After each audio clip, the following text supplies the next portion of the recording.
verdad, viene de un plan satánico. Déjame decirte una verdad, estimados hermanos.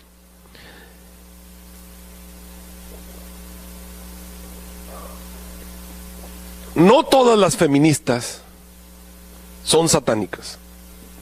Escucha bien. No todas las feministas, no todas las personas que andan moviendo el movimiento femenil en el mundo son satánicas. Pero esto sí es un absoluto. Todos los satánicos son feministas. Curioso. No todos los feministas son satánicos, pero sí todos los que sirven al diablo son feministas. Buscan no la liberación de la mujer, sino que buscan que la mujer domine al hombre.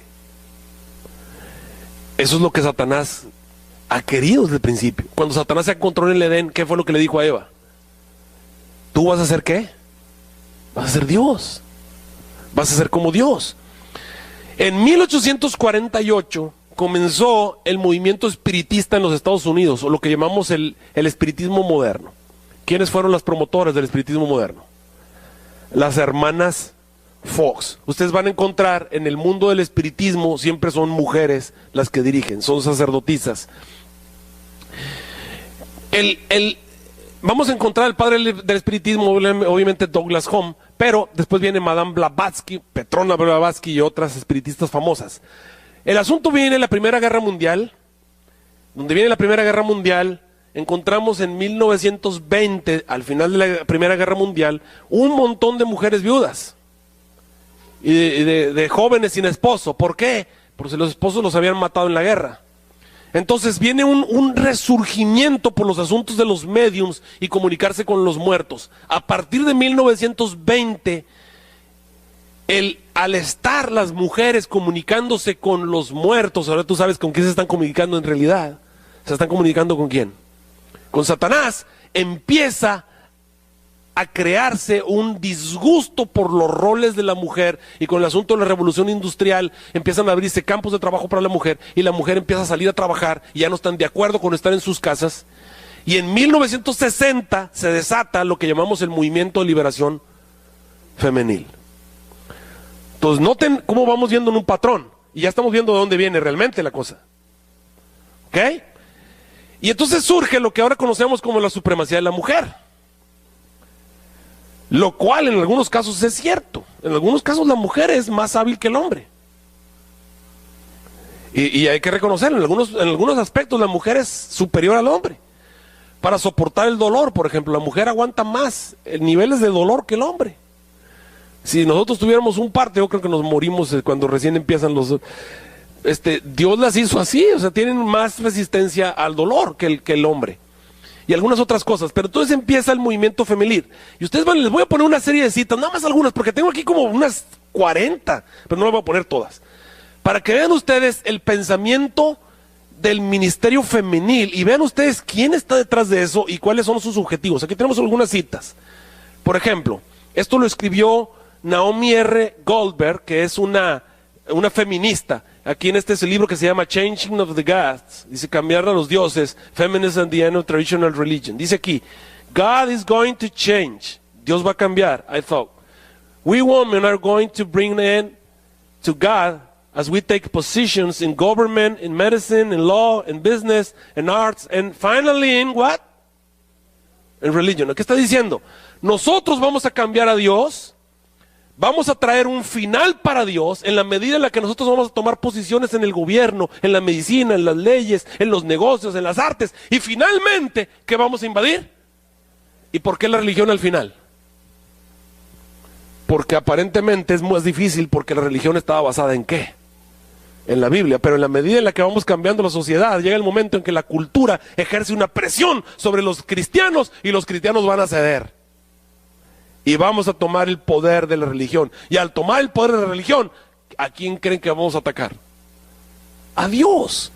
Sigo leyendo lo que dice allí. Dice ahí, we will be the end of him. ¿Vamos a hacer el final de quién? De Dios. We will change the world so much. Vamos a cambiar tanto el mundo que ya Dios no va a caber en él. Dice, todas las feministas, all feminists are making the world less and less like the one describing what? O sea, para ellos lo tienen bien claro. Ellas entienden que el concepto que Dios estableció, el sistema que Dios estableció, el orden que Dios estableció, ¿en dónde está reflejado en realidad? En la Biblia. Nosotros vamos a cambiar eso, y al cambiar eso, vamos a cambiar a Dios. Dice aquí, de tal manera que la Biblia tenga menos, se sienta menos la influencia ¿de quién? De Cristo. ¿No les está dando miedo lo que estamos haciendo? O sea, ¿quién está detrás de todo esto en realidad? Aquí tenemos otra. Esta fue escrita por Mary Cassian, el Evangelio Feminista. Dice aquí, initially feminists react with the scorn to the goddess and goddess worship. Dice, al principio las feministas reaccionamos contra la idea de adorar una estatua de una mujer. Dice, ¿por qué te vas a dar cuenta que realmente no estamos adorando a todo ese tipo de cosas, sino que en esencia, vamos a poner aquí en essence, worship o ¿qué? Adorarse a una misma es realmente, esas diosas no es más que un símbolo del reconocimiento de la legitimidad de adorarse a uno mismo. Interesante, ¿no? Ese es el punto, es ser Dios. ¿Cuál fue la tentación de Eva? Ser Dios. ¿Y qué es lo que quieren?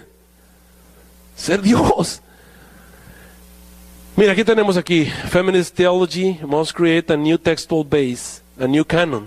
Feminist theology cannot be done from the existing base of the Christian Bible. Dice, nosotros no podemos tener el canon que tiene la Biblia, nosotros tenemos que tener otro canon, diferente. Dice, if the society had been reversed and the Palestine had been a matriarchy, o sea, si la sociedad en vez de haber sido un patriarcado, hubiese sido un matriarcado, en vez de un patriarcado, seguramente, dice, Dios habría enviado a su hija. ¿Qué les parecen las feministas del mundo? ¿De dónde viene todo este deseo de la mujer de llegar a dirigir la iglesia? Cuando ustedes ven que las primeras ancianas nombradas, porque el otro día platicando con uno de estos pastores que están en preordenación de la mujer, dicen, es que en algunos lugares es necesario ordenar mujeres porque no hay hombres. ¿Saben ustedes quiénes fueron las primeras iglesias de la tierra en ordenar mujeres? ¿Y saben en dónde fueron las primeras ancianas ordenadas de toda la tierra? Bueno, la primera fue una canadiense, pero después de eso fueron las iglesias de las universidades. ¿Ustedes alguna vez han estado en una iglesia de universidad? En una iglesia de universidad hay pastores retirados, pero a montones, hay ancianos de iglesia, hay líderes varones, pero a montones. Si pusieron ancianas es simplemente porque querían probar un punto. No tenían que hacerlo, simplemente lo querían hacer. Y les podría presentar básicamente la historia acerca de cómo, aquí de hecho lo traigo en este libro, de cómo se fue desarrollando el asunto de las ancianas y cómo vino a presentarse, porque hay una historia de fechas de cómo fue desarrollándose dentro de la iglesia. Pero solamente te puedo decir que los últimos 2 congresos de conferencia general se ha votado, y la iglesia en general ha votado que no a la ordenación de las mujeres para el ministerio, para el ministerio pastoral. Mi preocupación es que esto va a cambiar pronto.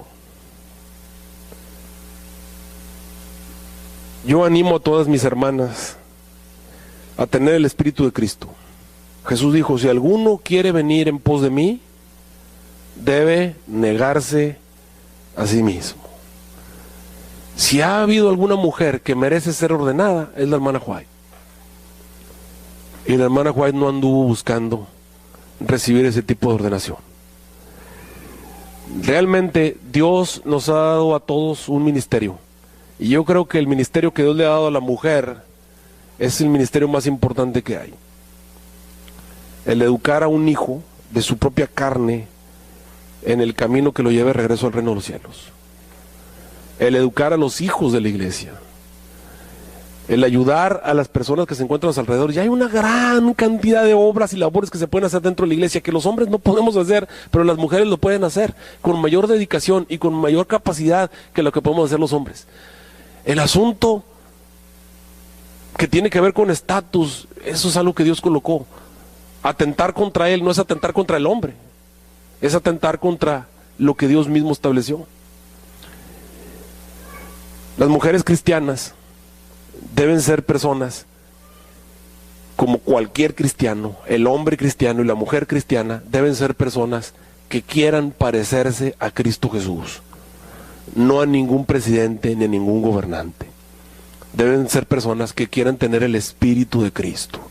Por eso nos llamamos cristianos, porque a fin de cuentas al que queremos imitar y al que queremos reflejar es a quién, a Cristo Jesús. Queremos ser como Él, y en la medida en que entendamos y estemos dispuestos a aceptar el rol que Dios nos ha dado en nuestra iglesia, podremos caminar juntos de regreso al hogar celestial. Y vamos a escuchar a Jesús que nos dice: bien, buen siervo fiel, fuiste fiel en lo muy poco, también en lo más vas a ser fiel. Yo no sé lo que va a pasar en este Congreso de San Antonio. Yo tengo miedo a que se apruebe este asunto de la ordenación. Después de eso, no vamos a tener herramientas para poder impedir la ordenación de los homosexuales y la entrada de los homosexuales a la iglesia. Pero parece ser una agenda, y yo creo que esa agenda no tiene nada que ver con la Biblia, ni con un asunto bueno. Yo veo que este asunto viene más bien de más abajo. Y finalmente, si llegan a triunfar en este aspecto, yo no sé qué es lo que va a pasar con la iglesia. Pero queridos hermanos, ni eso nos debe desanimar. En este momento somos el pueblo de Dios, y en este momento seguimos siendo el pueblo del libro. Tenemos que mantenernos de parte de lo que está escrito en la Biblia, aunque venga el que venga y nos diga el que nos diga. Nuestra única defensa contra las tentaciones de Satanás deben ser: escrito está, así dice Jehová. Que el Señor nos bendiga. Vamos a ponernos de pie, vamos a orar.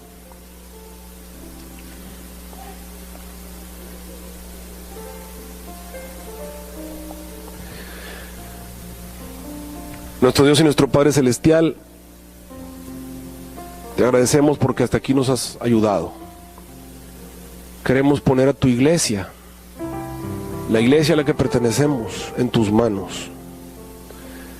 Vientos, tormentas, lluvias, amenazas están delante de nosotros. Y no hay en nosotros ningún poder para poder calmar la tempestad. Pero así como tú lo hiciste ese día, clamaste en medio de la noche y dijiste: calla, enmudece. Tú puedes calmar cualquier tormenta, calmar cualquier amenaza. Ahora, Señor, no podemos ver más que un futuro triste, un futuro desolador, pero también te podemos ver a ti, y podemos ver a tu iglesia triunfante. Por eso te pedimos, Señor, que obres un milagro, que una vez más tomes el control del barco en el cual estamos navegando, que una vez más dirijas las mentes de aquellos que tienen que ser dirigidas, que, Señor, tú lleves a ese concilio a los delegados asignados por ti, y que sea la sabiduría del cielo la que dirija los votos de cada uno de ellos, de tal manera, Señor, que podamos mantenernos de parte de lo que está escrito, para que tu iglesia no pase vergüenzas, para que tu iglesia no sufra debilidad, para que tu iglesia se mantenga firme hasta el día en que tú vengas para llevarnos a vivir contigo. Bendice a los hogares, bendice a nuestras hermanas en la iglesia, a todas aquellas a las cuales les has dado un ministerio, a todas aquellas a las cuales les has dado un llamado. Úsalas con poder para terminar tu obra. Te lo suplico en el nombre de Cristo Jesús. Amén.